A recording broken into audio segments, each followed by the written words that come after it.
प्यारे बच्चों, अब क्वेश्चन नंबर 2 को समझते हैं। इस क्वेश्चन में आपसे कहा है संगीता, सरोज तथा शांति साझेदार हैं। ये 3 साझेदार हैं, संगीता, सरोज और शांति। लाभ व हानि का विभाजन 2:3:5 में करते हैं। तो ये 2/10, 3/10 और 5/10 इनका हिस्सा है। फर्म की पुस्तकों में ख्याति का मूल्य 60,000 रुपये है। प्यारे बच्चों, फर्म की पुस्तकों में ख्याति का मूल्य दे रखा है, तो इस ख्याति को क्या करेंगे, आप अपलिखित करेंगे। और अपलिखित की क्या एंट्री होती है, all partners capital account debit, सही साझेदार के पूंजी खाते डेबिट करेंगे।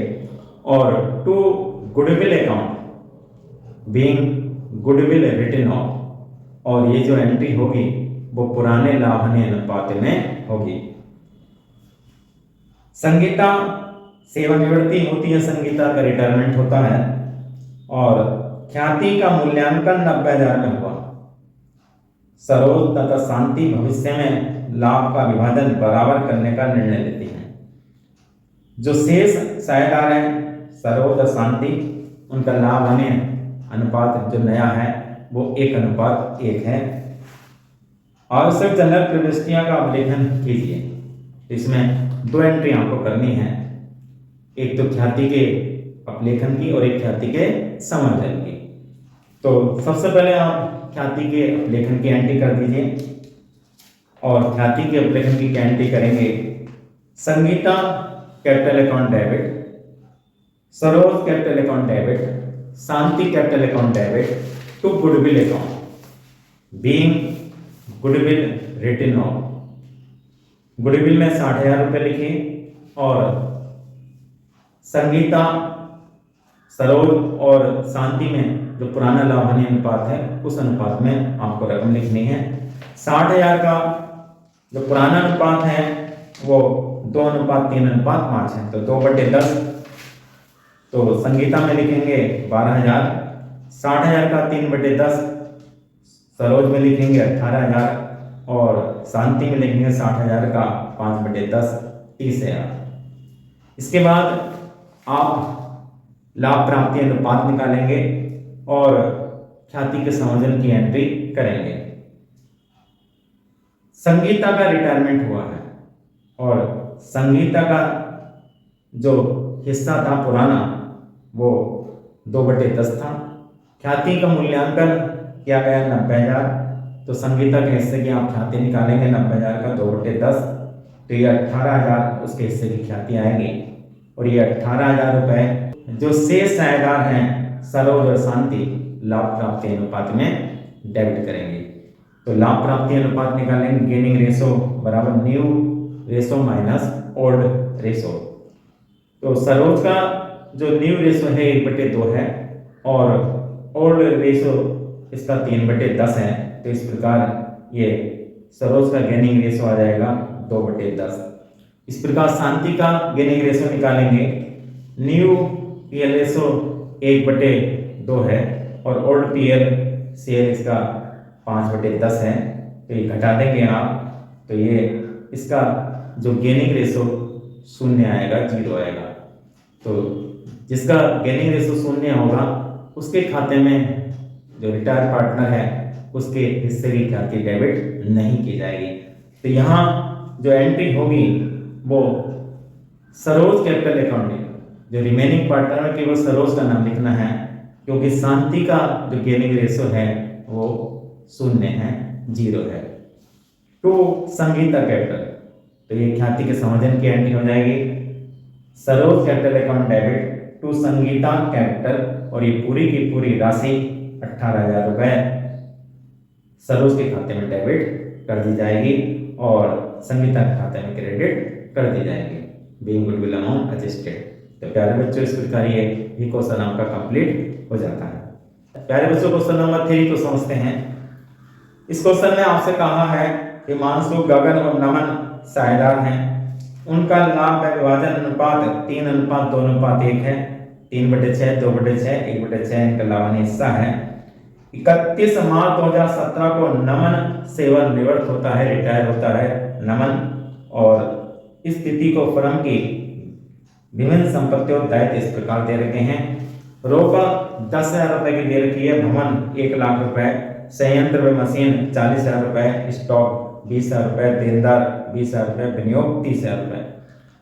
नमन के सेवानिवृत्त होने पर साझेदारों के बीच निम्नलिखित प्रकार सहमति हुई है। ये सहमति हुई है, भवन पर 20% की वृद्धि करनी है। प्यारे बच्चों, जब संपत्तियों का पुनर्मूल्यांकन होता है, संपत्तियों के मूल्य में वृद्धि होती है तो लाभ होता है, और संपत्तियों के मूल्य में कमी होती है तो हानि होता है। उसी प्रकार दायित्व का पुनर्मूल्यांकन होता है, दायित्व के मूल्य में अगर वृद्धि होती है तो हानि होती है, और दायित्व के मूल्य में कमी होती है तो लाभ होता है। और संपत्ति और दायित्व के पुनर्मूल्यांकन से संबंधित शुद्ध लाभ हानि ज्ञात करने के लिए जो खाता बनाया जाता है उसे रिवोल्यूशन अकाउंट कहते हैं, पुनर्मूल्यांकन खाता कहते हैं। हानि की एंट्री होती है revolution account debit to assets, संपत्ति के मूल्य में कमी होने पर, और टू लायबिलिटीज, दायित्व के मूल्य में वृद्धि होने पर। और लाभ की एंट्री होती है assets account debit, liabilities account debit. अगर संपत्तियों के मूल्य में वृद्धि हुई है और लायबिलिटीज में कमी हुई है तो टू रिवोल्यूशन अकाउंट। और उसके बाद रिवोल्यूशन अकाउंट बना लेते हैं। क्रेडिट पक्ष का टोटल अधिक होता है, डेबिट का कम होता है तो प्रॉफिट, और डेबिट का अधिक होता है, क्रेडिट का कम होता है तो लॉस। और ये प्रॉफिट एंड लॉस सभी साझेदारों के पूंजी खाते में पुराने लाभ हानि अनुपात में हस्तांतरित कर दिया जाता है। अगर लाभ होता है तो लाभ की एंट्री होगी revolution account debit to all partners capital account. अगर लॉस होगा तो all partners capital account debit to revolution account. प्यारे बच्चों, तो इसकी आप एंट्री करेंगे building account debit to revolution account.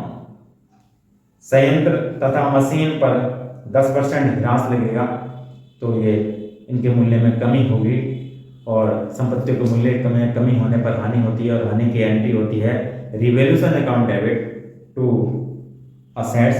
तो यहाँ एंट्री करेंगे revolution account debit to plant and machinery, और प्लांट एंड मशीनरी का मूल्य दे रखा 40,000, 40,000 का 10% आप निकालेंगे तो 4,000।